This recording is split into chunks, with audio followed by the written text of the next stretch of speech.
Welcome to Be a Bilingual Superhero with UNIDAD. I'm Beth Waitley-Fever. And I'm Samantha Strong. Hi, everyone. And while you're joining us, we invite you to chat in if you speak a language other than English. And if you do, which one you speak.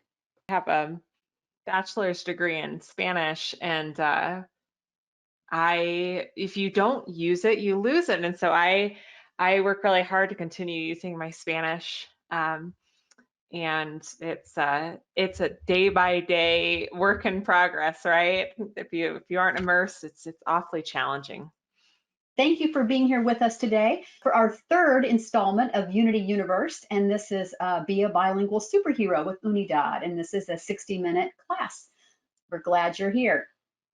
I'm Beth Waitley-Fever. I'm an ASHA certified speech language pathologist, and I have the ResNet ATP credential also, and I am the training and implementation specialist for the PRC brand. Been in that role for 2.5 years, and before that, I'd spent many years working in private practice, outpatient rehab, and public schools, supporting AAC communicators, their parents, and team members. Financial disclosures, Sam and I are both full-time salaried employee owners of PRC Saltillo. We are a 100% employee-owned company, so we also, in addition to being employees, we are part owners. Non-financial, I'm a member of ASHA and the Special Interest Group 12, which is the AAC group, and I am co-creator of the Indiana AAC Summit. I'm located in Southern Indiana, and that is the state's only conference that emphasizes totally AAC professional development. And I am Samantha Strong. I'm really excited to join you all today. This is going to be the highlight of my month of this series of trainings. I am also an ASHA certified speech language pathologist, and I'm the AAC consultant for PRC products in Colorado. So if you're in Colorado, if you come to visit, feel free to reach out. I am really excited. I've got a lot of disclosure related to AAC and to bilingualism.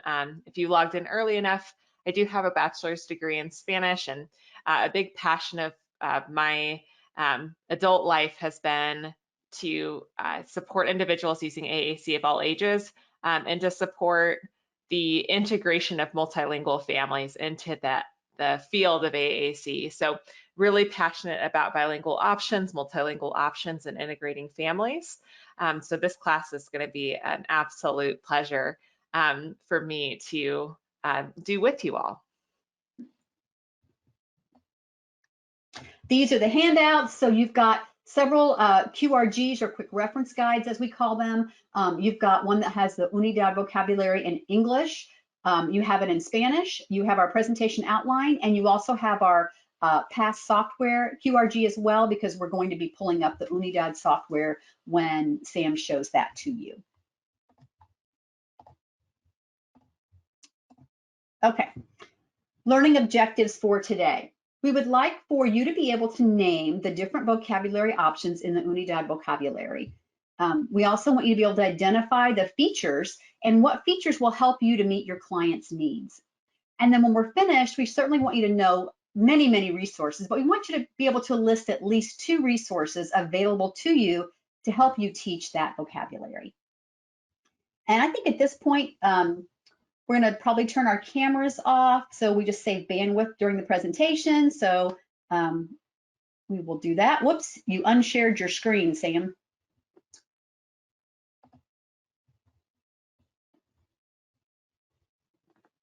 There we go. All right, I'm going to run through the agenda, and then I'll turn it over to Sam. So we're going to give a basic introduction and talk about culturally diverse populations, and kind of some ways to be sensitive to that population and things to consider. We'll do an overview of UNIDAD and really explore the vocabulary sets so you know what comes in that vocabulary. We'll finish up with resources, summary, and questions. So I'm going to let Sam take it from here. All right. So a quick notice for you all. This class is for you. So you can be a monolingual English speaker or a bilingual Spanish-English speaker, or speak a variety of other languages and still take advantage of these great resources. we would love to know in the chat area if you're currently supporting any Spanish-speaking clients. Get a little bit of a get to know you. I personally support lots of Spanish-speaking clients in Colorado. We have a pretty large multilingual community. It looks like Francisca, yep, I'm seeing some yeses in the chat area. And we're excited. We hope that this will support you. And if you haven't seen them yet, then maybe this will encourage you to reach out and keep an eye out for those populations. All right, so we're going to start. So as we're introducing topics regarding bilingual language access on an AAC system, it's really important to understand features that are critical to language use and learning that are related to culture as well. So CLD stands for culturally and linguistically diverse, and that can be used to describe multilingual or multitonal client populations. And we're going to be delving into that language component of the CLD in this course, but this slide serves as a way to provide a really brief description of culture, right? So this is a Cambridge Dictionary definition, and it's stating that culture is the way of life of a particular people, especially as known in their ordinary behavior and habits, their attitudes toward each other, and their moral and religious beliefs. So culture in itself doesn't have a thing that says, hey, you could be culturally diverse and still be monolingual, right? But when we add in that linguistically diverse, we're adding in that additional language component. And it's useful to really think about what are some cultural features that are unique to you and your community. So we could be thinking about components of our own or our clients' heritage, their neighborhoods, their socioeconomic status. We could even be thinking about things like rituals. It's football season, so maybe you've got rituals around a favorite football team. Those are all components, right, of culture. And then within a single language even, we can make things more complex by adding in multiple dialects and variations depending on location. So a really quick example would be words like bubbler versus water fountain, which could be vary amongst different English speakers in the US. And then, perhaps a more impactful example would be the large class of English in the US alone, right? So we know that we've got notable feature differences between General American English and African American English. There's also Cajun English. So those would have differences noted, professionally noted differences in how those languages are produced. So even today, as we're focusing on things like Spanish, it's important that we recognize that Spanish alone has lots of dialects, and those are important things to be aware of. Quick little, when we find the stars on our slides, this is a question for you. We're curious, is there a unique cultural event or perhaps even a unique food where you live? Just to get our minds moving about culture and how that might look different amongst people who are living. I see people are in Maryland, California, Chicago. What's something that you've got where you live that's kind of unique? Crabs in Maryland's? Sarah, you're in Colorado. I feel like for us, we've got a lot of Colorado and New Mexico. We have a lot of green chili, and yeah, a lot of mountain themed resources. I see fall festivals, hot brown in Kentucky. There's some good options, right? So these are those components to be aware of, particularly when we have individuals who move to our location. I feel like there's obviously a good chunk of individuals that will serve who are bilingual or multilingual, who are raised in the place that we're serving. But if they've moved from a different state or region, it's helpful to have an understanding of what are those features that they might be familiar with that maybe they're missing out on here. All right, so we're moving into our conversation around speech-language pathology and AAC. So we know from recent research on the role and experiences of speech-language pathologists in the US that an outstanding number of SLPs are supporting clients who come from diverse language backgrounds. And we also know that SLPs report a lack of confidence in supporting non-English speaking clients. and that very few SLPs meet the ASHA definition of a bilingual service provider. So we've got a little bit of a challenge here, right? So what is that? We know from research that individuals who speak multiple languages and need AAC often don't receive access to appropriate AAC services and supports, bilingual education programs, nor inclusive education opportunities. And so when we're thinking about these challenges, right, we're like, ooh, this isn't looking great. I think it's really important for us to have a why. What does research say about the importance of knowledge about bilingualism in the field of speech language pathology and the need for bilingual access for our AAC speakers? So in order for an individual who comes from a bilingual environment to qualify for speech services as someone with a language disorder, we've got to be able to provide evidence that they're disordered in both language 1 and language 2. And oftentimes in this presentation, if I'm referring to L1, I'm referring to the home language or the native language. So L1 is normally what I'm referring to there. And then if they've got acceptable scores for L1 or L2, they wouldn't be receiving speech services. They'd be pursuing other language resources. And in some ways in the field of AAC, this language disorder qualifier becomes quite simple, right? Because we're working with individuals with little to no expressive language in any language. So they're going to qualify as disordered in both. So when we're experiencing this, right? So if you have a disorder in both languages, why should we provide bilingual access for these folks rather than just doing it all in L2 or in English? We've got research from Rolstad, Mahoney, and Glass, and they showed that the loss of the home language led to lower academic performance and social marginalization. Those were significant findings. Now, if you come from the school perspective, I certainly care about lower academic performance, but I'll say I have a particular priority on this social marginalization piece. This is that component where I think, can my client go home and get their wants and needs met in their home language? And can they participate in cultural events related to their family? Can they connect with the family members who come into their home, right, who don't speak L2? And then can they take advantage of the rich features of their L1, even if people at home speak L2, right?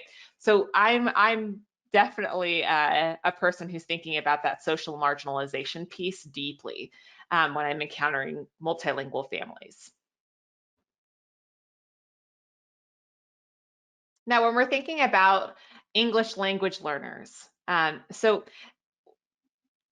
these folks, so these EEL folks, right, with special education needs are entitled to both English language learner resources and special education services. So they actually are entitled to both of those. And sometimes we notice that people kind of get put into strictly special education services. And I think this is hopefully something that we can leave today taking advantage and say, I wonder if my ELL or EEL students, right, are getting any of those resources. Is that something I could tap into? We know from research in the field of English language learners that they learn best when learning activities build upon their home language and culture. So that's why understanding that is important. And what I love is that we've got some good research around the educational context that works best for them. We know that we need our education context to be rich in language input. That matches AAC research. We know that it should be involve multiple forms of literacy. That matches AAC research, right? So seeing and encountering literacy frequently, right? And also taking advantage of multiple forms of instructional strategies. We see that with our AAC learners too. So having multimodal access to education is something that works well for both English language learners and individuals who are learning an AAC system. So what can we do to help? right? So a lot of us are not bilingual speakers. Some of us are monolingual speakers. So what can we do? The first thing that we need to do is to gather cultural background information. Getting interpretation services or translation services is critical. We should be providing AAC systems that support dual language access, and finding or creating culturally relevant activities to teach language. So let's get into these. In order to take advantage of the benefits of using topics relevant to home language and culture, it's important that we interview families to learn more about their background and how their personal history may be impacting today's learning access. Now I'll put a plug in for ethnographic interviews. That's a great tool for learning from families. So having a unique interview style, which is more narrative in feature. There's lots of great resources for this on ASHA's website, how to conduct an ethnographic interview. But during that process, I want to be considering some of these other features. Race of the family, home languages, and dialects. So if they're speaking Spanish, what type of Spanish are they speaking? I'll speak from experience. Here, I learned a lot of Central American types of Spanish, right? Particularly, I had some teachers who had done a lot of their education or had lived in Mexico, and then I went and lived in Chile. And I will tell you that there are quite a few social words and nouns, particularly related to food. I notice a big difference when I go between different countries, that the words are just entirely different. So it's important to recognize those. The ethnicity of the family can impact their relationship to others and to the type of language they use. Country of origin, the years of parental education, and relationship to literacy. This last feature I want to mention because we have such a huge drive in the US with literacy connection for all students, but particularly a really nice push for literacy connections for AAC speakers. And I want to point out that it's not a literacy shared book reading between parents and kids is a cultural feature that isn't present everywhere. So checking in on, does the family own books? Did they ever read to each other? Have they read to their other kids? Were they read to? Is that something that's a value in their community? So that we can understand, like, hey, maybe I won't just hand this book over. Maybe I need to address some other features or come up with a creative way to work on literacy. Now, with regards to interpreters, if you're in a school setting, schools must provide translation or interpretation from appropriate and competent individuals and may not rely on or ask students, siblings, friends, or untrained school staff to translate or interpret for parents. And then if you're in private practice, all providers who receive federal funds from HHS for the provision of Medicaid services are obligated to make language services available for those with limited English proficiency. So this is a space where we're like saying, hey, the government is telling us that we need to have access to interpreters, but hopefully our previous slides around having an understanding, a real understanding of what this particular learner's background is going to tell us that we need an interpreter as well. In order to find an interpreter, I know that this isn't always easy. I can speak from experience. But if you are in a school district, check your school district website. They often have a space where you can request in-person appointments or request translation of written materials. If you're in private practice or in a medical setting, know that interpreters aren't Medicaid qualified providers, but their services may be reimbursed when you as a qualified provider are providing a Medicaid covered service. So you can find, there's a billing code you can find using the Medicaid website for that. That might help. And it's possible that if you're in a bigger setting that you might already have access to like phone or iPad based translation services. So check in with your employers and see what's the way that everybody else is getting this done or could be achieving this great need of having access to interpreters. Now, thinking about our interpreters and the quality that we can achieve here, simply having someone who speaks the other language is not enough. I want to put up a couple of do's and don'ts. So the first thing is, do not expect your interpreter to understand clinical or academic jargon. I went into a meeting once with a Spanish-speaking family, and I speak Spanish, but I was like, you know what?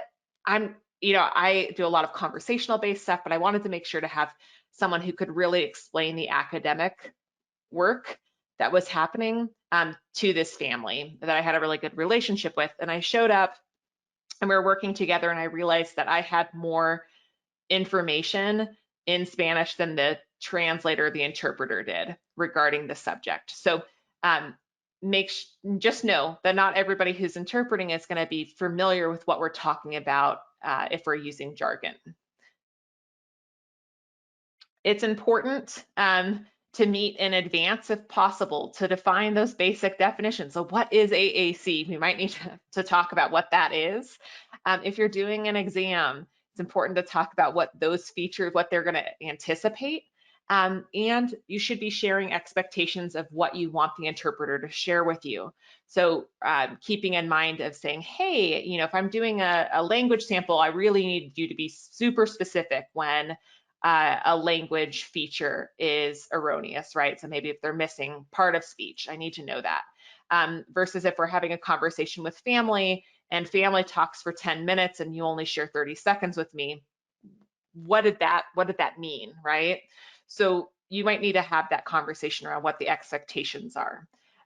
If you're using an interpreter to provide your services, so if you're trying to share information around how a family could support their child, it's important to share some basics of prompting and modeling features with that interpreter. So what do I mean when I say, hey, I want you to provide just 2 choices on the device versus just kind of tap on the side of the device to get someone's attention for modeling. So sharing some of those features in advance is useful. My last don't is do not expect your interpreter to know what information you'd like to know from your client or family. So make sure that that's clear, that you're sharing what you need. And then again, if you're using an interpreter in your practice, don't expect them to just know how to repeat prompts or cueing. I have a note in red at the bottom that is a reminder. So earlier on a previous slide, it said some interpretation services can involve translation of written material. Not everyone who speaks a language knows how to read in that language. So it's useful to consider, hey, do parents or caregiver, do they read in their home language? Do they read in a different language? What kind of written materials are going to be most appropriate for them? Or is it going to be most appropriate to do everything orally? That's okay too. Any questions about interpreters before we move on?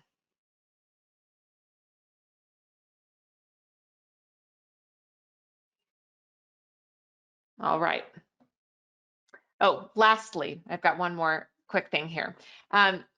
Do remember to speak directly to your family and your client rather than speaking at or to the interpreter. We want to continue to be facing and speaking to them. The interpreter's job is to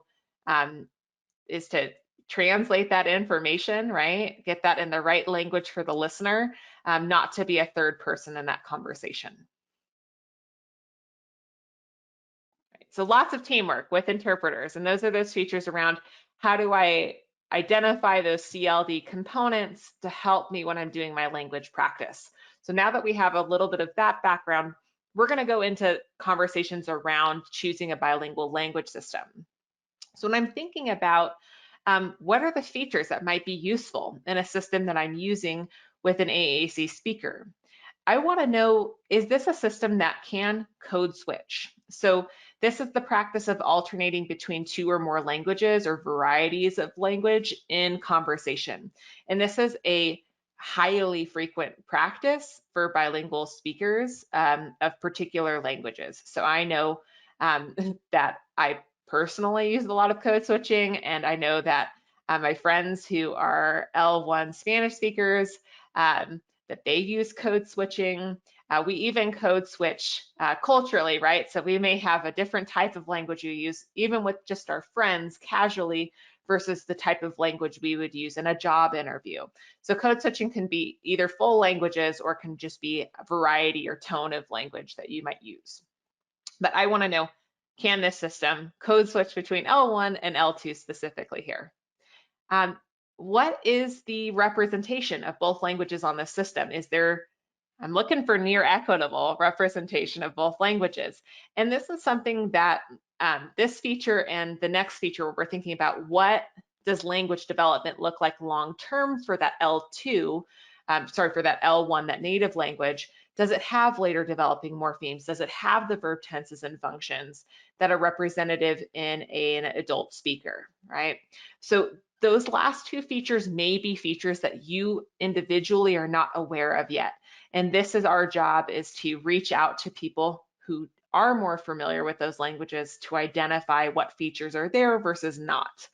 So this is a ask a colleague, work with an interpreter to figure out what features are present or not present on a system type of conversation, but this is what I'm looking for on a system. And then a question to have kind of in the background is, what is that language preference in the organization of the system? So who made this and what were they doing? Were they making a bilingual system, or were they creating two different monolingual systems and combining them? Or were they simply translating one system into the other language and making it as similar as possible? So what did that look like? And this is just kind of a background brain question for you as you're looking at systems.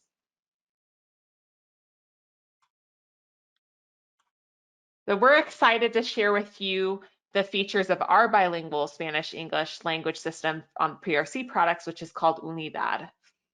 And this is a Spanish-English bilingual configuration on the accent devices with new voice software. And it provides a variety of access and language needs. So we have 4 unique key size options for Unidad vocabularies. We have 28, 36, 60, and 84 sequenced. So lots of different physical access sizes for your clients. And the intention here is that we're using research-based structure around how Spanish and English are structured, and we provide a seamless transition between the two languages. So before we hop into a profile and we actually dive into the structure of the system, we'd love to know, are you currently supporting anybody who's using Unidad? And if so, we'd love to know what size they're using on their accent.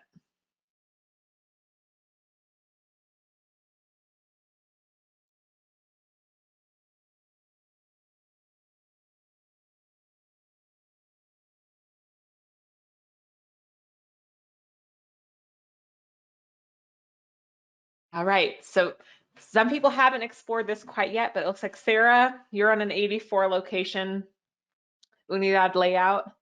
Alma, you've been using the Lampwords for Life bilingual, wonderful.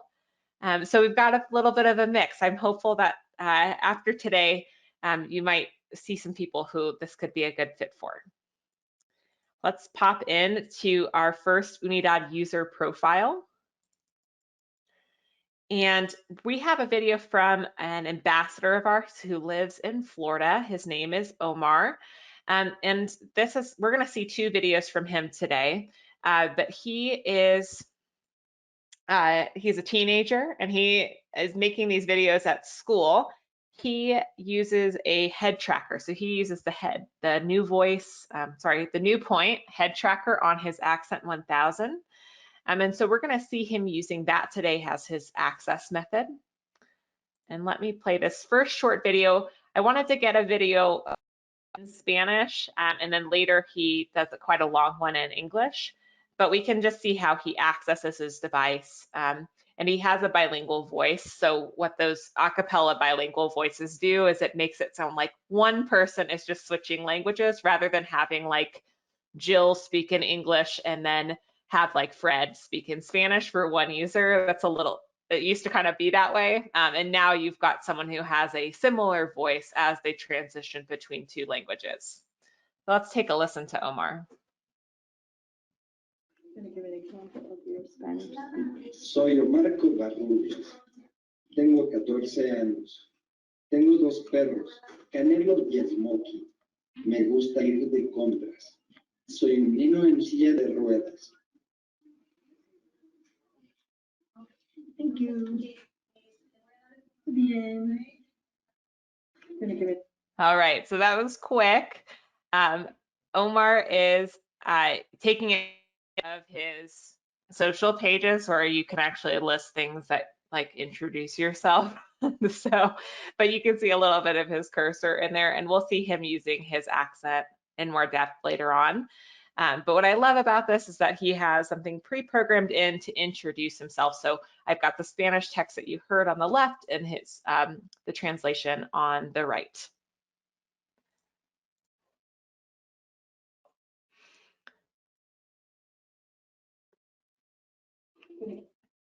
Okay, so as we're thinking about the features of Unidad, it's important to know that the English and Spanish vocabularies are mirrored, but they're not identical. Okay, so English and Spanish grammar is handled differently. They are unique languages. So it's not as simple as being like every word is in the same spot. But if a word concept exists in both languages, we will find them in the same area. And I think that's important. And you'll see that later on. We'll go through this in depth. But I think that the word mirrored is appropriate, but not identical, because they are uniquely different languages. We do have code switching set up as a feature of this. There's a little bandera in the upper right-hand corner, or flag in the upper right-hand corner. And you're going to notice that if you're already familiar with the Unity vocabulary, that new vocabulary pathways were created in Unidad to reflect word frequency in both languages. So not every word family is the same as what you would encounter in our English-only vocabulary, because English and Spanish are not the same and not everything can be translated in that function. So Alma, that's a great question. It is not a direct translation of English. A good example of this might be like language concepts related to how we use English versus how we use Spanish. So in English, we do a lot of early work with the word go, right? So like, let's go and do that, or make it go, ready, set, go types of work. And in Spanish, when you encounter the word go, it's going to be ir, right? More like I need to go somewhere. But we wouldn't use the word ir in the like make it go sense. We would use something like listo, right? Like more like I'm ready. But it's just because those languages are different that you're going to notice that it's not going to translate perfectly, right? So it's important to know that this is not a translation. These are still unique languages, but language concepts that match each other will be mirrored in the system. So as we pop into Unidad, I want you to be aware that there are 5 patterns that you're going to find. Pattern 1 is that we're going to have verbs, adjectives, and noun categories. So we're going to find groups of words related to each other in pattern 1. Pattern 2 is close behind. We're going to find individual nouns related to those noun categories. We have pronouns for pattern 3. And then in pattern 4, we have pronoun phrases for English. So that's an English only pattern. And pattern 5, we have interjections, determiners, conjunctions, prepositions, question verbs, and adverbs. Ooh, that's a mouthful. But we're gonna look through these. So notice that as we go through the system, you're going to encounter color coding. So verbs will be found in green. Blue will represent the adjectives on the system. Noun categories will be in the color orange, and pronouns will be in yellow. This is a good example of that color code. So you'll notice that we've got a green, a blue, and an orange present in colors on the second screen. All right. We also have embedded teaching tools. So we want this process to really be something that all people can take advantage of, so all different caregivers. We do have our vocabulary builder tool, which is a tool that you might be familiar with from our English only vocabularies. So this is where we can choose to hide and highlight specific words. So I might say, hey, I just want to work on the words like bueno y malo, right? Good and bad. And I can just highlight those and hide the other words around that area.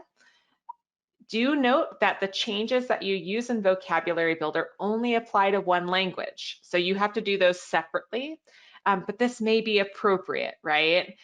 So there certainly may be words, again, like that go versus eat example, where I am not going to show the word eat in that same activity in the same way, because it's just not linguistically appropriate.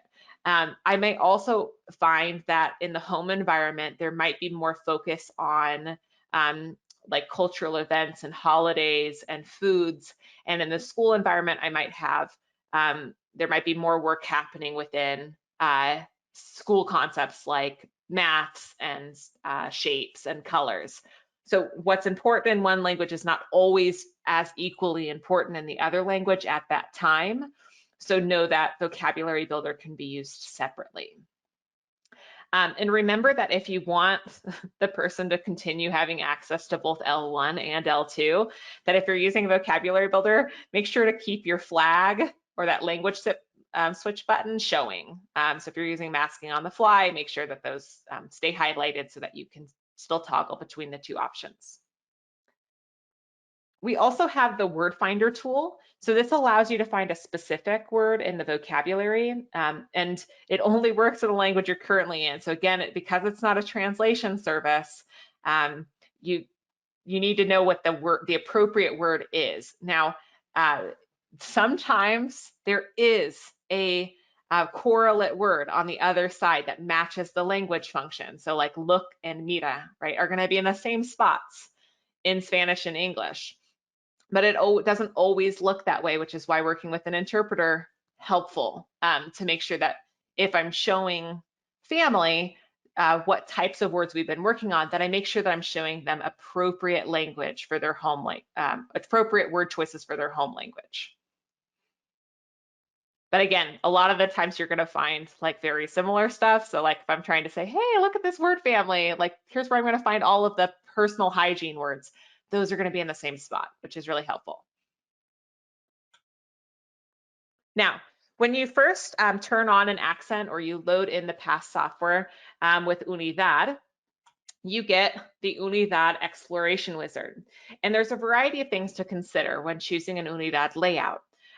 One thing to consider is what layout size you're going to use. So what size of button is most physically appropriate for your client? So I'm typically looking for the smallest button size that someone can touch or access with their access method. And then I might take advantage of things like Vocabulary Builder to hide and show things to meet their needs at that size. The other thing that you're going to be asked is whether or not you want to have an alternate or a standard version of UNIDAD. This exists for every grid size. And the difference between these are that when you're using the standard version of UNIDAD, that you do not have any embellished icons. So the embellished icons are off. And what that means is that if you take a look down below, I'm in the eat word family. So I have eat and hungry and food and all my foods at the top. And I find related or kind of tier 2 words like bite and chew and feed down below. And they're going to use the same MinSpeak symbols from the home page. So this dog is going to take a bite out of the apple, right? And the mom is going to feed her child some food. So, you know, and this elephant can smell something with its really long trunk. So those MinSpeak symbols are going to continue onto those word family pages in a standard layout. And when you're using the alternate layout, you will get embellished icons on or single meaning pictures on the second layer. So now I have a picture of someone biting this apple, a picture of someone smelling a flower, and a picture of someone, you know, doing that chewing action. So that is the difference between standard and alternate. And I'm not seeing any questions related to that yet, so I hope that was helpful. We're going to explore kind of a mix of both. Now, as we're going through sizes, I'll look at some sizes, but not all sizes. When we're thinking about UNIDAD 28, I'm going to pop into this within the New Voice software and show you how to load in these vocabularies. One thing that we want to bring to your attention is that we have these do you know comments on all of our slides. You can change the appearance of the empty keys within your New Voice toolbox. So I'm going to show you an example. If I am bringing up a layout, so I've got my, oops, sorry, let me bring that back up. So I have a standard layout UNIDAD 84. And when I go to this next layer, you can notice that these keys here are sort of grayed out. They're not blank. So I can change the appearance of those keys. So I'm gonna load in 28 and show you what that looks like.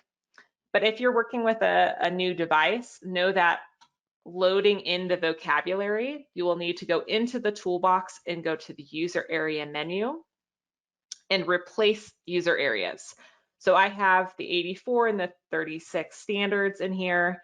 I'm going to replace 2 of these user areas. So the English and the Spanish are 2 separate user areas that both need to get loaded in. So this is an important feature. And yes, Beth, we've got this information in the PASS quick reference guide. So I'm going to load in an English file for UNIDAD, and I'm going to load in the 28 English alternate first. And then afterwards, I'm going to load in the Spanish for that as well. Know that these are linked together automatically so that when you load these in, you don't have to do any fancy programming. You just load in both the English and the Spanish side. Make sure you're loading in the equivalent Spanish version. So I'm looking for the Spanish alternate because I did the English alternate. But when I load these in, I'll be able to explore this. Now, Megan, benefits of standard versus alternate as these are getting loaded in. The big benefit to using a standard layout, so one that's not using those single meaning icons, is that there's fewer icons to memorize what they look like, right? So if you're working with someone who's got has a challenge being exposed to lots and lots of symbols, right? Or that's something that they're recognizing a lot.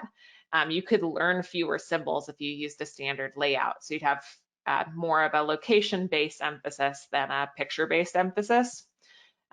Whereas if you're using the alternate like this one, if I go in to something like this button here where I've got the label Eve at the top, I can see that I've got being a passenger or leaving with pictures that more closely represent that concept. So I can see that, oh, this person is exiting the room in this picture. So it might be more familiar for caregivers, or if someone recognizes some symbol features, this might be something that they look for and take advantage of. All right, so I'm in the Spanish side at the moment. I'm going to pop over to the English side first as we take a look through what 28 has to offer. So I simply just press the little bandera or the flag sign in the corner, and this is going to toggle between English and Spanish. So hopefully in that very fast switch, you notice that all of the images on the front page are identical between the Spanish and English side. So that's what we mean when we say mirrored. You will notice a series, just like every other Unity layout we're going to look like right now, we have the labels turned on, and that's something that could help caregivers who might be literate, or AAC speakers who might have some literacy skills already, help them identify a word in their word family. And as I enter, if I click on the dice, these are something that I can play with. They are little, they are a game, and I will find individual nouns or that pattern 2 in the top row. So I have the green verb, the blue adjective, and the orange noun category here, just like we mentioned in our patterns earlier. So what you're going to see in English, these are the verb tenses available to me for this verb type. In Spanish, when I go to that same word family, what I want to make apparent is that I still have this label, which is going to represent a similar concept. So it's still the same dice in the same spot. But this word here, jugar, is the infinitive version of play. So in English, the direct translation of this would be to play. So that's not the same, right? So this is a little bit different. So in English, know that some of those basic words like play and go make sense whether you use them all by themselves or if you add in a pronoun in front of them, like I go, you play. They make the sense with or without other words around it. Whereas in Spanish, if I want to say something like I go, I actually need to conjugate it. So this is something that you see in the Spanish side and you do not see in the English side. So I will find the infinitive form here in green, but then in the yellow pronoun section, I will find I play, you play, we play, they play. So this is something that is different because Spanish is a different language. You're also going to notice that earlier I saw little in English, but I have pequeño y pequeña in Spanish. That's also a language feature. So this is why we say that it's not a direct translation and it's not identical, but they are mirrored. And this can be really helpful. If you're looking at nouns, these will be exactly the same because nouns are picture producing, so they represent an item. So these words will always be the same, but know that when we're thinking about verbs and adjectives, that those are going to be different. Oops, let me.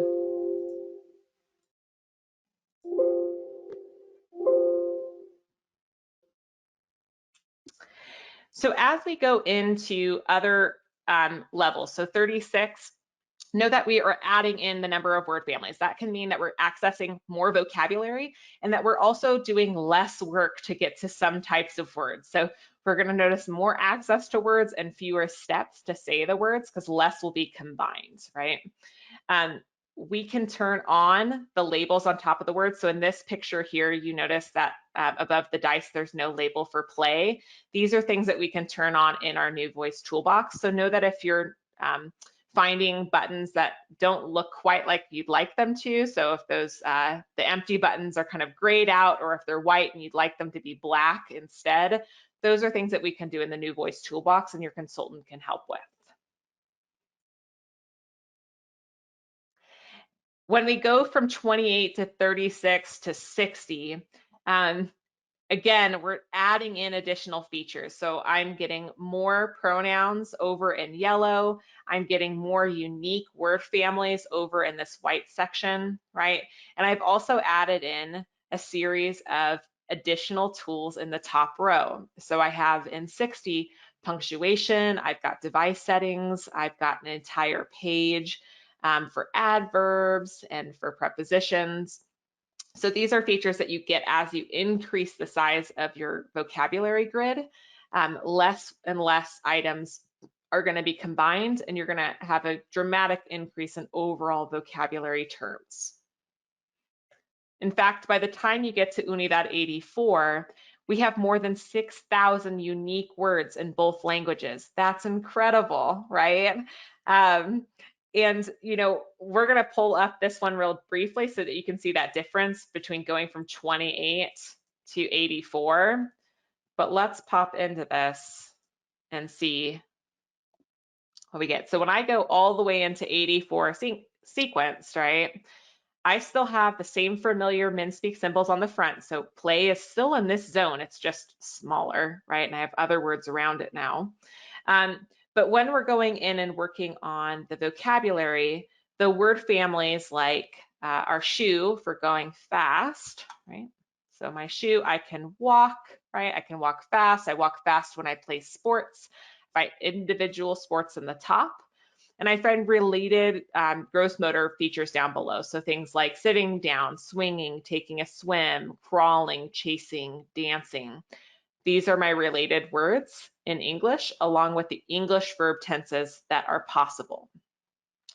When I go into the Spanish side, what I really love about Unidad is that when I go into a series of verbs, I get my conjugations available for each verb tense in Spanish too.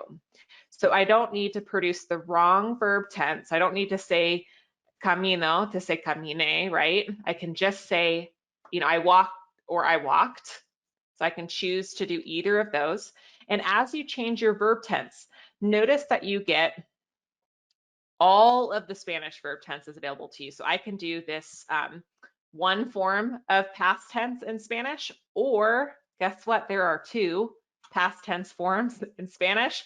You get both of them. So I get subjective, I get conditional, I get mandate forms in Spanish, and those are just verb tenses that have unique outputs in Spanish, whereas in English we combine how we produce those, and it's more contextual, how we differentiate between a mandate versus just a conversation. So it's a feature of Spanish in itself that you have additional verb tenses that have unique forms, but they are available for you in Unidad. And that's very powerful. So I wanted to bring that to your attention that, again, if a word exists, like the concept of walking exists in English and in Spanish, and the concept of speed, like going fast, and sports, and the individual supports, those are all in the same spot. But know that they're unique languages, so you'll have a couple of differences. Now, I promised you'll see a little bit more of Unidad in action. We'll see Omar here again. Here's his video. He's going to be in English in this one. And he is, again, using his head tracker. So I'm going to speed up a little bit because he forms his words one by one and then speaks them all at once. But I think he's got a great message here.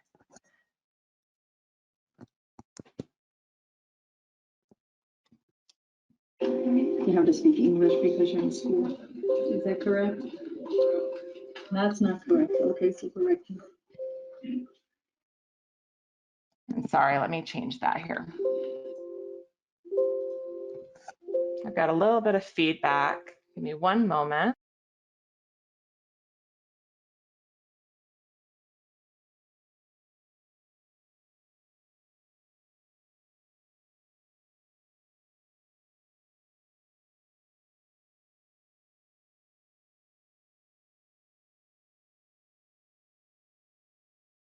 And I think we will get you that video separately.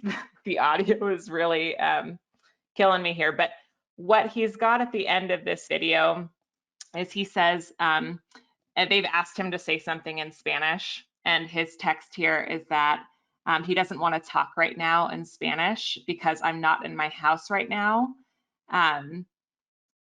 And because there is a lot of people and he's going to take a long time.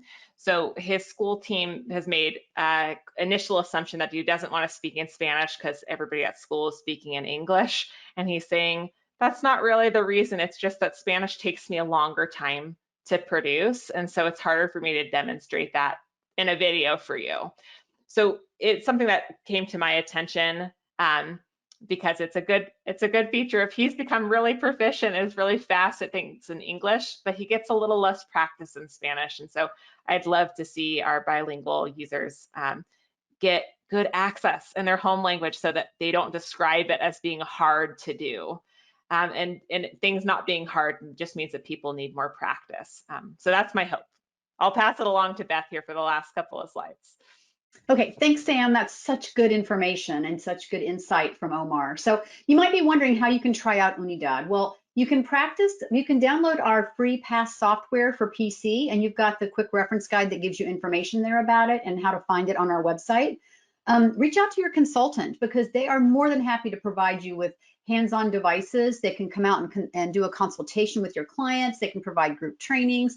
And if you don't know who your consultant is, we have a link for you in the handout to find your consultant. They are amazing. We have Spanish resources from PRC Saltillo. So on our YouTube channel, we do have a few videos.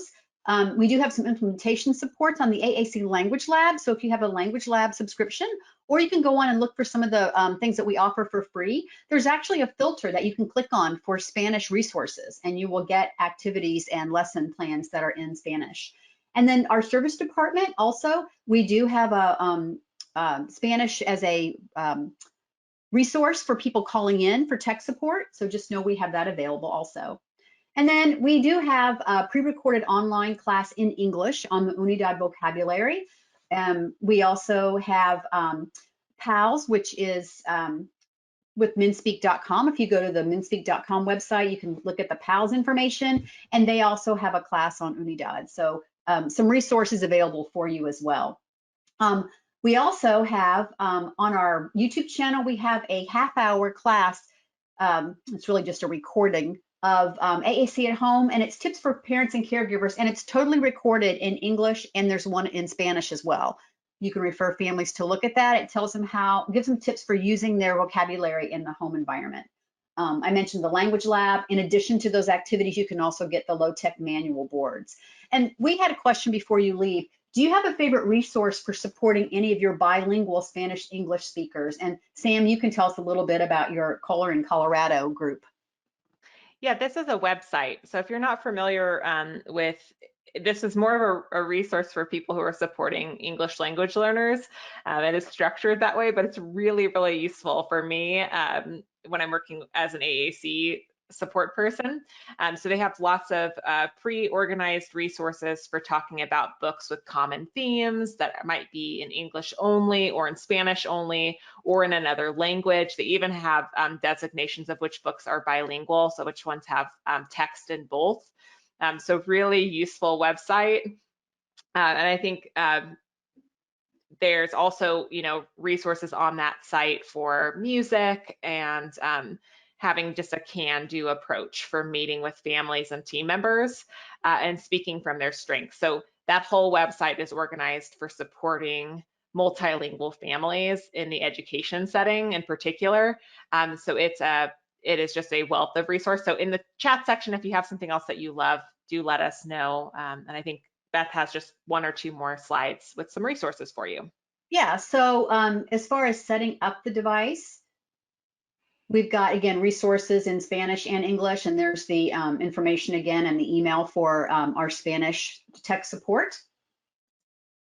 So remember, when we come to the close of our class today, we talked about the discussion of culturally diverse populations and how to work with interpreters and the kinds of questions you want to be preparing ahead of time. Sam gave a great overview of UNIDAD and talked about the vocabulary sets, and we quickly ran through some resources. We want to thank you for joining us today. There is a reference page in case someone needed something. You can always send us an email and say, hey, I'd like to see some of those as well. We're happy to share.